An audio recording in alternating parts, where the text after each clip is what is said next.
नमस्कार दोस्तों, मैं हूं डॉक्टर अवनिंद्र और आप सभी का स्वागत है इस वीडियो के अंदर। मैं आपको बता दूं कि ये जो प्रैक्टिस सेट है ना, ये परीक्षा विशेष है। परीक्षा के लिए स्पेशल ध्यान में रख करके मैंने बनाया। 25 क्वेश्चंस आपको परीक्षा में करने हैं, 1 घंटे का समय रहेगा। तो लगभग हम लोग परीक्षा को फाइनल टच देने के लिए अभी हम प्रैक्टिस सेट 17 और एक आपको और भी सेट दिया जाएगा। उसके लिए आप प्लीज स्टे कनेक्टेड और बेल आइकन हिट कर लीजिए टू गेट नोटिफाइड। अभी देखते हैं हम क्वेश्चन 1 क्या दिया गया है ना। सी हैज प्राइड खाली स्थान वेल्थ। प्रेपोजिशन आपके सिलेबस यूनिट 1 में है, क्वेश्चन है इसका, तो इसके साथ आपको यूज करना है for. She has pride for wealth. Okay, चलिए क्वेश्चन 2 देखते हैं। द मॉस्किटोज और अ ग्रेट न्यूसेंस। न्यूसेंस मतलब बाधा या कंटक होती है, रास्ते में कोई रुकावट। Mosquitoes are a great nuisance, खाली स्थान अस, तो यहाँ पर फॉर अस, यहाँ पे भी फॉर लेकर आइएगा, ठीक है ना, कि मतलब मॉस्किटोज जो हैं हमारे लिए एक बाधा होते हैं, ग्रेट न्यूसेंस होते हैं। ओके, क्वेश्चन 3 देखते हैं। ये आपका कंजंक्शन का क्वेश्चन है। वर्क हार्ड खाली स्थान यू शुड फेल। थोड़ा सा ध्यान दिया करिए, जहां शुड लगा है ना, शुड वर्ड आता है तो लेस्ट की प्रोबेबिलिटी बढ़ जाती है, तो वहां पे लेस्ट लगाना है। इसका हिंदी अर्थ होता है कहीं ऐसा ना हो कि, कठिन परिश्रम करो, कहीं ऐसा ना हो कि आप विफल हो जाओ। यू शुड फेल, आप फेल हो जाओ। जहां पे शुड लगता है वहां नॉट मत लगाइएगा, आप लोग ध्यान दीजिएगा, लेस्ट यूज किया है यहाँ पर। क्वेश्चन 4 देखिए। She had no other hobby, यहाँ पे देन लेके आइएगा, then that of collecting books. Okay, चलिए क्वेश्चन 5 देखते हैं। A barking dog seldom bite. ये क्वेश्चन टैग है, क्वेश्चन फ्रेमिंग चैप्टर से आपका ये लिया गया है। तो मैं आपको बता दूं कि ये जो चैप्टर से जो क्वेश्चन होगा, इसमें देखिएगा जो पहला पार्ट है, अगर पॉजिटिव है दूसरा निगेटिव होगा, पहला निगेटिव है दूसरा पॉजिटिव होगा। तो यहां पर बात सेल्डम आया है। देखिए जहां पे सेल्डम, हार्डली, स्केयर्सली, ये जो वर्ड आते हैं ना, ये निगेटिव सेंस में लिए जाते हैं, यानी कि पहला पार्ट निगेटिव है तो दूसरा पार्ट पॉजिटिव होगा। तो यहां पर सेम क्या आएगा, डज ही आएगा। बाकी सब में आपको डेविएट नहीं होना है, परेशान नहीं होना है। आंसर्स आप लोग थोड़ा सा सोच समझ करके दीजिएगा, है ना। ग्रामर क्वेश्चंस वैसे भी गूगल सर्च में नहीं आते हैं, please don't think of cheating, है ना, चीटिंग के बारे में ना सोचिए, ठीक है। क्वेश्चन 6 देखते हैं। खाली स्थान है, डज सी लीव ना, वह कहां रहती है, तो प्लेस की बात की गई है तो वेयर लेकर आएंगे, where does she leave,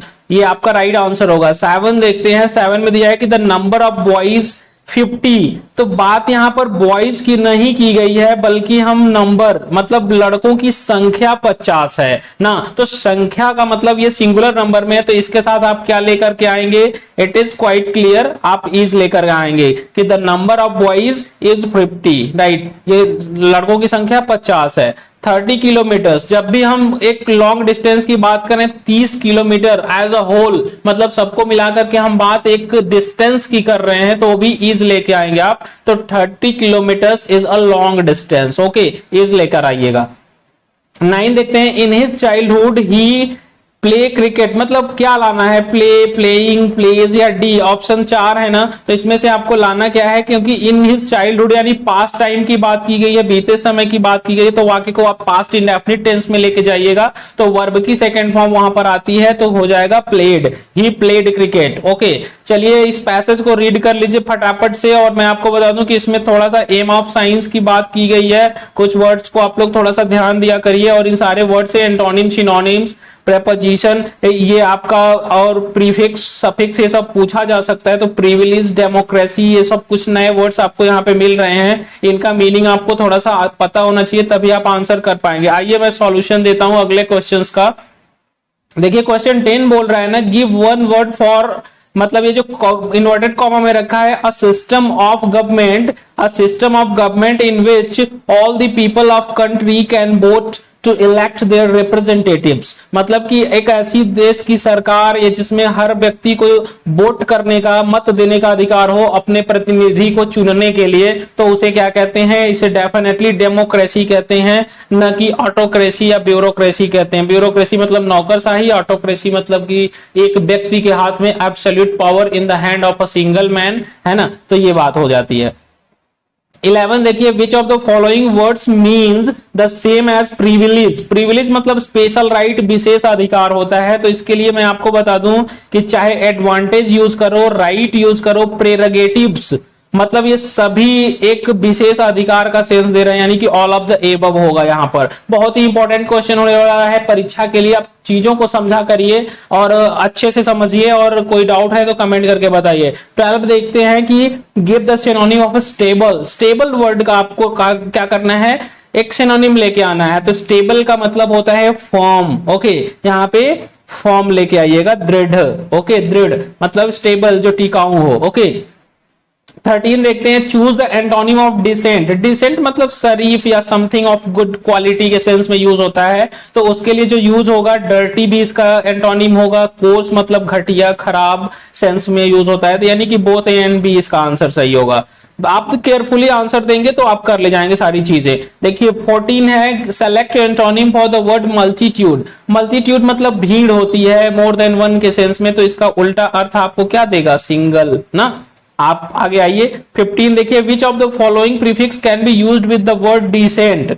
decent word के साथ हम कौन सा मतलब प्रीफिक्स, पहले जुड़ने वाला शब्दांश यूज कर सकते हैं। तो मैं बता दूं, इनडिसेंट, इन यूज कर सकते हो आप, है ना। आगे बढ़ते हैं, 16 देखते हैं, सफिक्स सम, जैसे ट्रेबल सम, क्वेरल सम, या कहीं अंत में सम जोड़ दिया जाए तो सफिक्स की बात की जा रही, तो क्या डिनोट करता है, अ टेंडेंसी, मतलब एक आदत या टेंडेंसी। ये सारी चीजें थोड़ा सा चीजों को समझा करिए। आगे देखिए 17, अगेन ये क्वेश्चन मेमोरेंडम से होने वाला है, आपको क्लियर ही कर दिया है यहाँ पर। A memorandum is considered a brief form of written communication for. कई बार मैं बोल चुका हूं कि ये इंटरनल यूज के लिए, एक्सटर्नल यूज के लिए मेमो नहीं यूज किया जाता है। एक्सटर्नल यूज में लेटर्स आ सकते हैं, किसी को लेटर भेजना, दो डिपार्टमेंट एक दूसरे से कम्युनिकेट कर सकते हैं, विद इन आउट और आउटसाइड ऑर्गेनाइजेशन कम्युनिकेशन लेटर कर सकता है। Memo generally within organization use होता है। 18 देखिएगा, इंपॉर्टेंट क्वेश्चन अगेन ये होने वाला है। द खाली स्थान है of business letter is layout, मतलब the pattern of business letter is layout, इसे हम लेआउट बोलते हैं। ये क्वेश्चन इंपॉर्टेंट है आपके लिए। The form of communication, communication का ऐसा रूप यूज्ड जो प्रयोग होता है मोस्ट ऑफ द टाइम, हमेशा, फॉर रिटन मैसेजेस, लिखित वो संदेशों के लिए, टू पर्सन्स, उन लोगों के लिए, inside your organization is called, उसे क्या बोलते हैं, memorandum. Okay, inside your organization की बात की गई है ना, ये चीजों को समझिएगा। 20 देखते हैं, अगेन हमारा जो क्वेश्चन है ये आपके यूनिट 3 के ही क्वेश्चंस हैं। 20 दिया, खाली स्थान are routine reports prepared at a regular interval, daily, weekly, monthly, quarterly और annually, मतलब ये ऐसे रिपोर्ट कौन होते हैं जो एनुअली, क्वार्टरली या मंथली या एक सप्ताह दर सप्ताह आते रहते हैं, तो उसे पीरियोडिक रिपोर्ट कहेंगे। मतलब एक आवर्त क्रम में, मतलब एक समय अंतराल के बाद आते हैं, तो पीरियोडिक है, वर्ड से ही क्लियर है। ओके, 21 देखिएगा, विच of the following is not a part of agenda. Agenda का क्या पार्ट नहीं है। यहाँ पे जहां पे नॉट वाला क्वेश्चन हो, केयरफुली आप आंसर दीजिएगा। समय रहेगा आपके पास 60 मिनट रहेगा, पर्याप्त समय। आपको थोड़ा सा भी पेशेंस रख के, मतलब हड़बड़ाना नहीं है, अच्छे से चीजों को समझ के उत्तर देना है। जहां नॉट है उसको समझ लेना है। ओके, तो इनक्लोजर्स तो पत्र का पार्ट होता है, मैंने आपको बताया था। संलग्नक, पत्र के साथ अतिरिक्त कोई दस्तावेज जो हम जोड़ देते हैं उसे इनक्लोजर्स कहते हैं ना, संलग्नक। एजेंडा इज रिटन, एजेंडा लिखा जाता है before the meeting is scheduled. More than 100 times मैं कह सकता हूं कि मैंने आपको बताया है कि एजेंडा कभी भी मीटिंग के पहले तैयार किया जाता है, और जो मीटिंग में भाग लेने वाले व्यक्ति होते हैं उनको डिस्ट्रीब्यूट कर दिया जाता है। और जब मीटिंग चलने लग जाती है तो उसी समय मीटिंग मिनट्स कोई नोट करने वाला होता है ना, टाइम कीपर होता है, मिनट्स टेकर होता है जो एक मिनट्स तैयार कर लेता है। At the end of the meeting क्या तैयार होता है, मीटिंग मिनट्स। ओके, और बिफोर द मीटिंग आपको एजेंडा तैयार करना होता है। आगे देखिए 23, in circular letters, circular letters की बात की गई है। पर्सनल इंटरेस्ट, व्यक्तिगत रुचि, मतलब क्रिएट की जाती है, बनाई जाती है यूजिंग द वर्ड। कौन सा वर्ड, ये आपको बता दूं, ये यू वर्ड यूज करके पर्सनल इंटरेस्ट क्रिएट किया जाता है। चलिए 24 देखते हैं, जो सेकंड लास्ट है। 24 है कि the written record of a groups discussion and activities is. ये बहुत ही इंपॉर्टेंट क्वेश्चन है, कुछ इसी तरह का ही देखिए, एकदम डेफिनेशन से मिलता जुलता आपको क्वेश्चन पूछेगा। तो हमारे सारे प्रैक्टिस सेट 1 से लेकर के आप 17 तक, है ना, सारी प्रैक्टिस सेट के यूनिट 3 पार्ट को जरूर देखिएगा, क्योंकि यही सब क्वेश्चंस रिपीट होंगे, बार बार आते हैं, यही सब आएंगे। तो इसे हम क्या बोलते हैं भाई, मिनट्स, मीटिंग मिनट्स या मिनट्स राइटिंग के नाम से जानते हैं इसको। ओके 25 और last question, what is office order? Office order क्या है? ऑफिस ऑर्डर एक मीटिंग है? नहीं, आप चीजों को समझिए, केवल मीटिंग नहीं हो सकता। Something to be done in an organization, एक संगठन में कुछ किया जाने वाला चीज नहीं।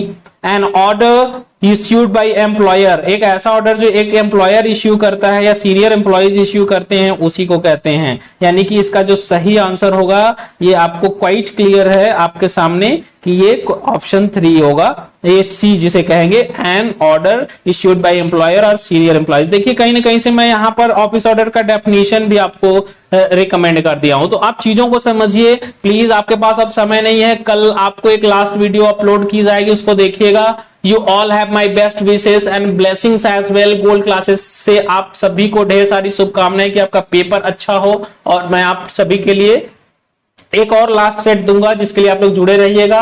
और इवन आफ्टर दिस सेमेस्टर आप लोग बेल आइकन हिट कर लीजिए नोटिफाइड होने के लिए कि अगले वीडियोस में जो आपके लिए ओवरऑल पर्सनैलिटी डेवलपमेंट और स्पोकन इंग्लिश के लिए जिसके लिए मैं काम कर रहा हूं, आपको मैं दूंगा। Thank you so much for watching.